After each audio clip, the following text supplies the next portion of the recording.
All right, so are you ready to unlock some secrets of building wealth?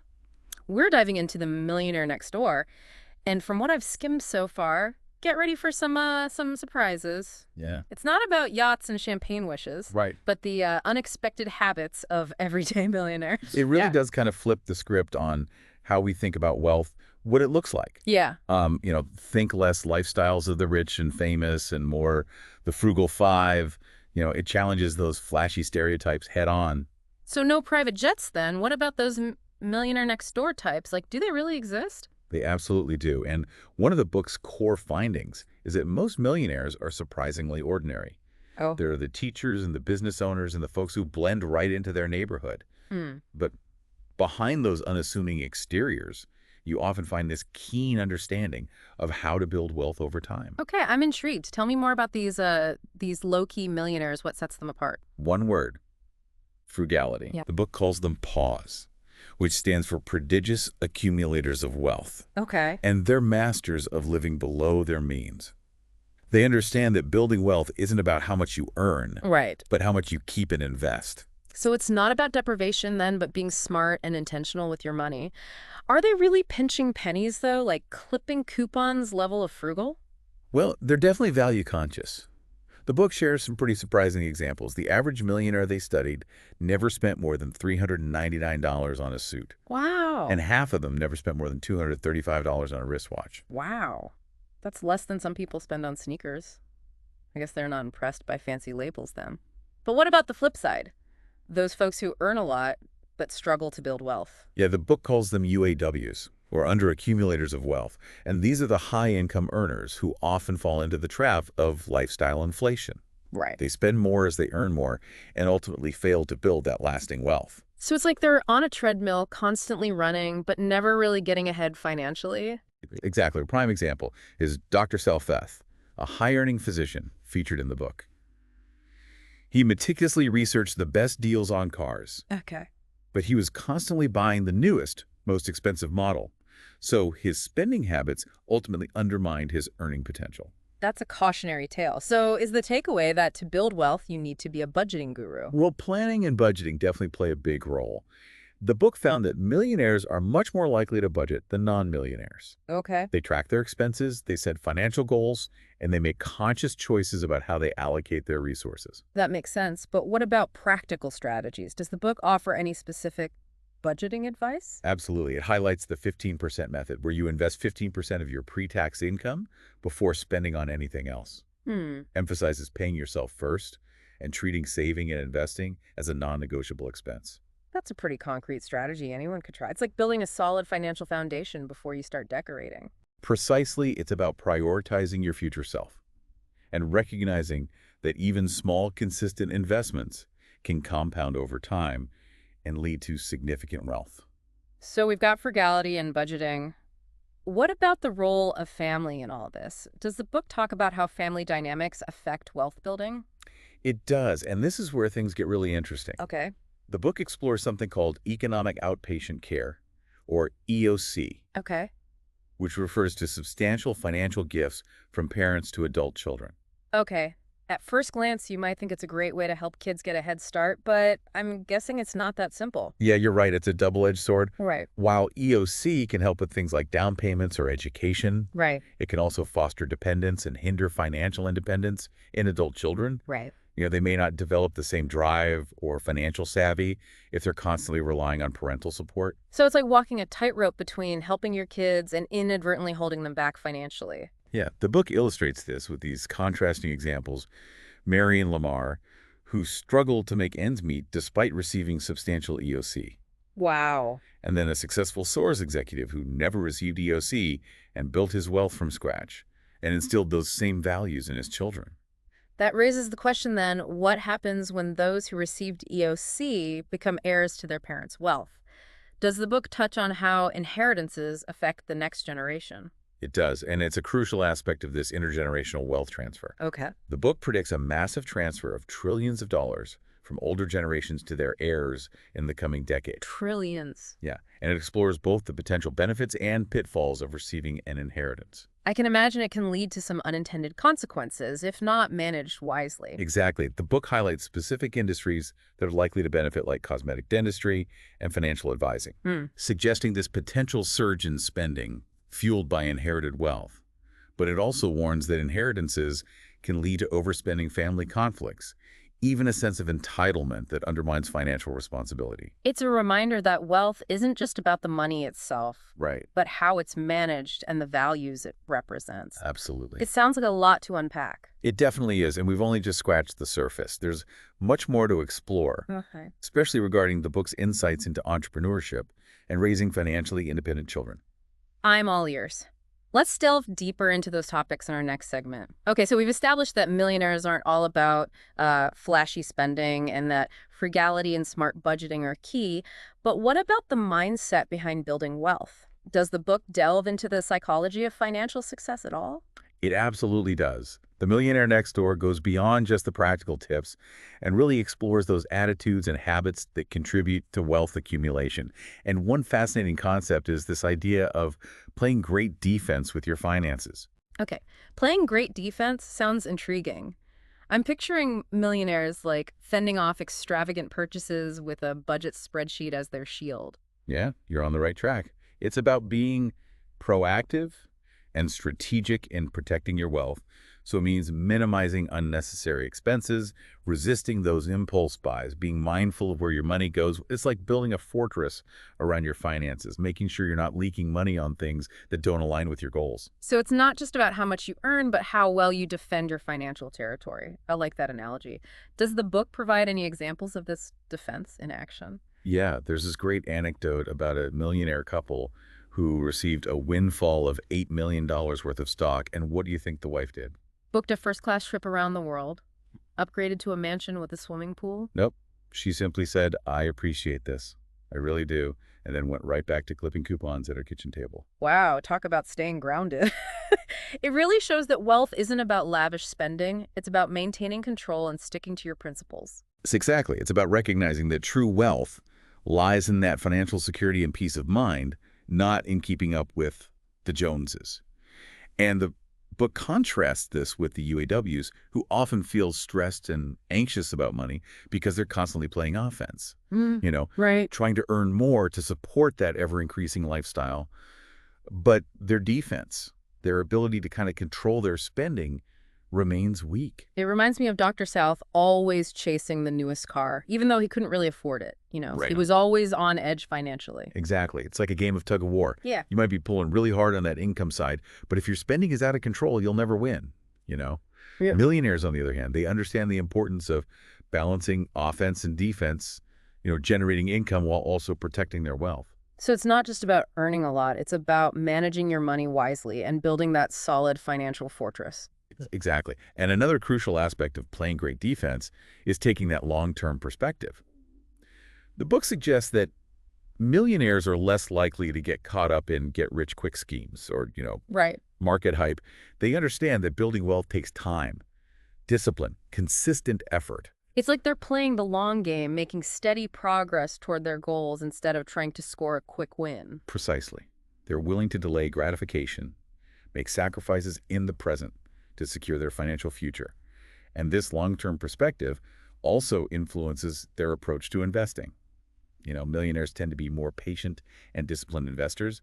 They're not swayed by market fluctuations or chasing the latest hot stock tip. So they're not checking their portfolios every day, panicking over every dip in the market? Not at all. They do their research, they develop a strategy, and they stick to it.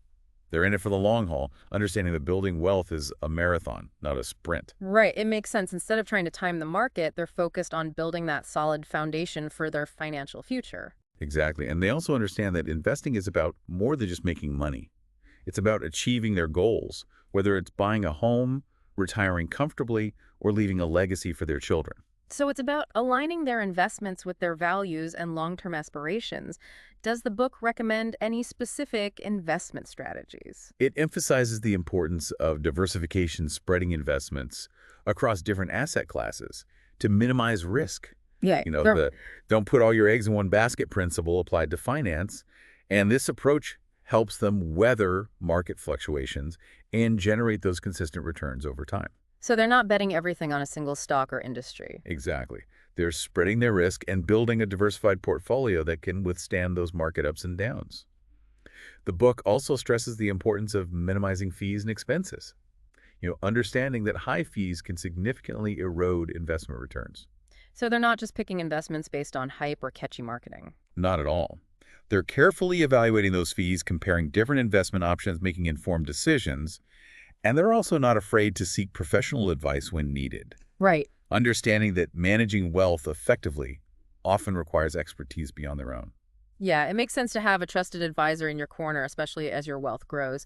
Does the book recommend any specific types of financial advisors? It suggests that millionaires often rely on referrals from trusted sources like their CPA or other successful investors. Right. They're not just picking someone randomly from the phone book. Right. They're carefully vetting their advisors and ensuring that they share their values and investment philosophy. So it's about finding an advisor who's a good fit, someone you can trust to guide you toward your financial goals.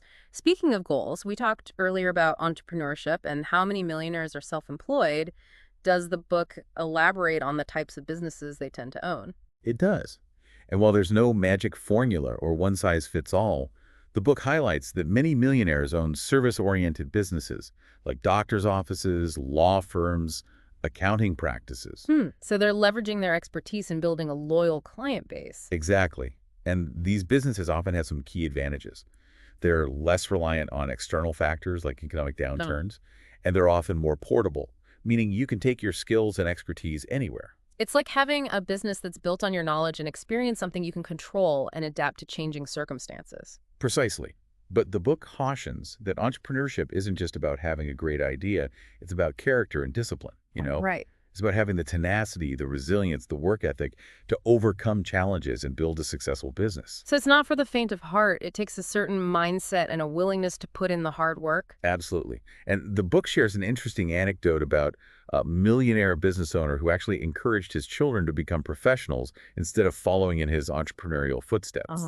He understood the risks and sacrifices involved and wanted a more stable and predictable path for his children, even if it might not have the same potential for massive wealth creation.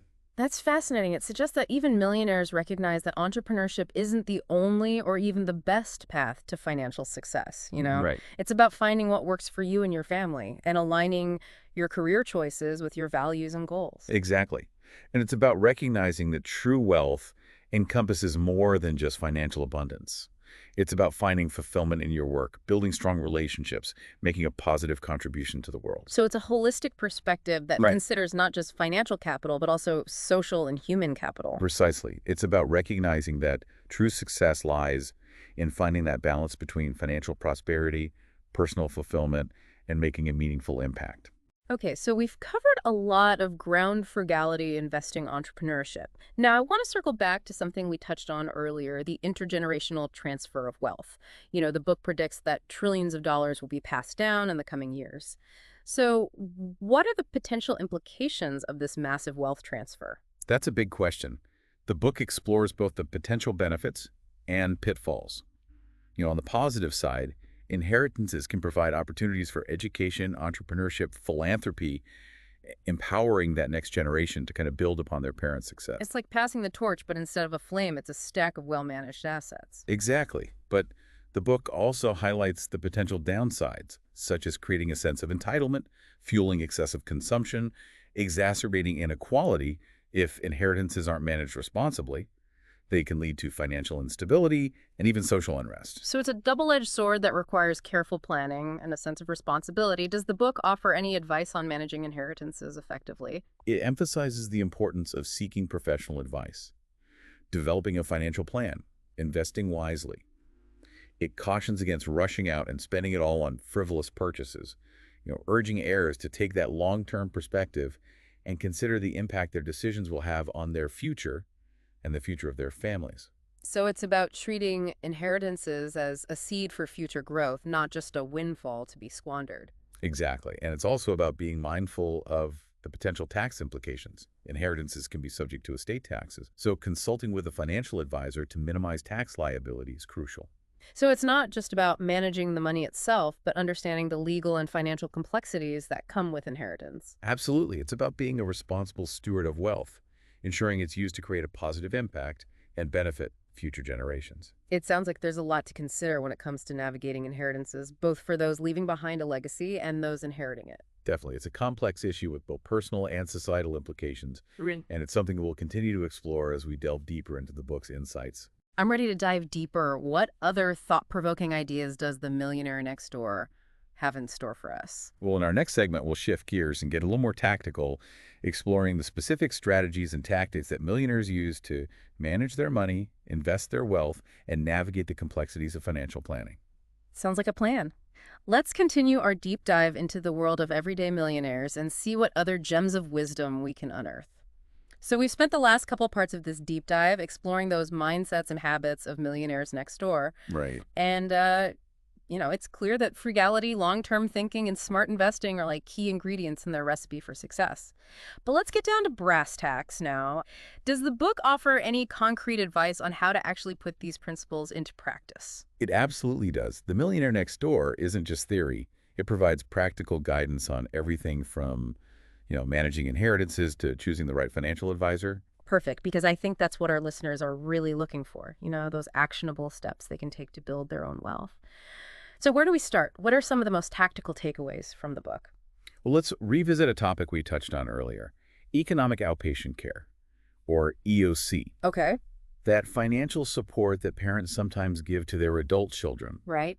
As we discussed, it can be a slippery slope, potentially leading to dependence and hindering financial independence. Right. It's that age-old dilemma of wanting to help your kids, but not wanting to create a sense of entitlement or stifle their own financial growth. So for families navigating this tricky terrain, what does the book suggest? Well, communication is key if you're a parent considering providing EOC. The book stresses the importance of having an open and honest conversation with your children about your intentions and the potential implications. So no more writing blank checks or handing over cash without a clear understanding of where it's going and why. Exactly. It's about setting clear expectations and boundaries. Are you trying to help them achieve a specific goal, like a down payment on a house or starting a business, or are you simply supplementing their lifestyle? Being upfront about your motivations can prevent misunderstandings and resentment down the road. And for those on the receiving end of EOC, what advice does the book offer? It encourages those receiving EOC to be mindful of the potential for dependency. It's a tough question to ask yourself, but it's crucial. Are you using this support as a springboard to achieve your own goals, or are you becoming reliant on it to maintain a lifestyle you couldn't otherwise afford? It's about taking ownership of your own financial journey, even if you're getting some help along the way. Precisely, the goal is to move towards financial self-sufficiency, not to become perpetually reliant on parental support. Okay, so that's EOC, a lot to consider for both parents and children. Now, what about inheritances? We talked about the potential pitfalls of receiving a large sum of money, but does the book offer any guidance on how to manage an inheritance wisely? It does. First and foremost, it emphasizes the importance of seeking professional advice. Don't try to go it alone. A financial advisor can help you understand the tax implications, develop a sound investment strategy, and make informed decisions about how to manage this newfound wealth. So it's not the time to make impulsive purchases or follow the latest investment fads. Exactly. It's about taking a deep breath, resisting that urge to splurge, and developing a long-term plan that aligns with your goals and values. The book cautions against chasing quick profits or risky ventures, and instead encourages a more measured and disciplined approach. So it's about shifting from a consumer mindset to an investor mindset, thinking about how this inheritance can grow and support your future. Precisely. And speaking of investing, the book delves into some specific strategies that millionaires employ, and one key principle is diversification. Right. Spreading your investments across different asset classes to minimize risk. Right. We talked about this earlier, the don't put all your eggs in one basket approach. But what does that look like in practice? What kind of asset classes are we talking about? It's about finding the right balance between stocks, bonds, real estate, and potentially other alternative investments. Each asset class carries different levels of risk and potential return, and diversification helps to kind of smooth out the ups and downs of the market. So it's like building a well-rounded portfolio that can weather different economic conditions. Exactly. Mm. And the book also emphasizes the importance of being a long-term investor, writing out market volatility and not panicking when things get bumpy. It's about focusing on the bigger picture and recognizing that the stock market tends to trend upward over time. So resist the urge to check your portfolio every day or make impulsive trades based on those short-term market fluctuations. Exactly. Millionaires understand that patience and discipline are key to successful investing. They're not trying to time the market or chase quick profits. They're focused on building a solid foundation for their financial future. It's a marathon, not a sprint. And speaking of marathons, real estate is another avenue that the book explores. Absolutely. The book highlights that many millionaires own their own homes and may also invest in rental properties or commercial real estate. Real estate can provide both a place to live and a potential source of income and appreciation. Yeah, it's a tangible asset that can offer a sense of security and stability, but it's also a complex investment that requires careful consideration. Does the book offer any specific guidance on navigating the world of real estate?